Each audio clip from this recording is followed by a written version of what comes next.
Communist पक्षाच्या कार्यकर्त्यांच्या माध्यमातून आज बुलडाणा शहरामध्ये शांततेच्या मार्गाने लोकशाही पद्धतीने आंदोलन करण्यात आलं, परंतु पोलिसांनी लाठीचार्ज करत हे आंदोलन चिरडण्याचा प्रयत्न केला। यामध्ये अनेक आंदोलकांना जबर मारहाण झाली, मुलींनाही यामध्ये मोठ्या प्रमाणात मारहाण झालेली आहे। एकीकडे छत्रपती शिवाजी महाराज की जय म्हणायचं आणि दुसऱ्या बाजूला मात्र त्यांच्या सगळ्या तत्वांना तिलांजली देत महिला आणि मुलींचा राजरोसपणे अवमान करायचा, अशा प्रकारची ढोंगी शिवभक्तांची एक मोठी फळी महाराष्ट्रामध्ये बोकाळते आहे।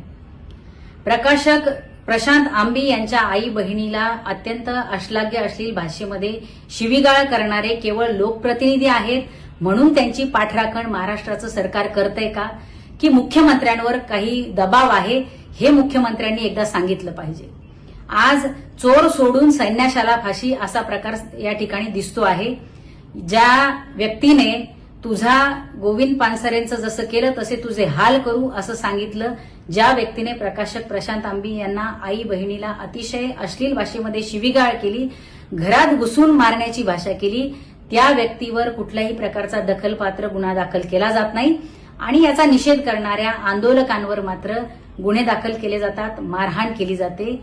महाराष्ट्र कुठे चाललाय, मुख्यमंत्री कुठल्या दबावात आहे, हे मुख्यमंत्र्यांनी एकदा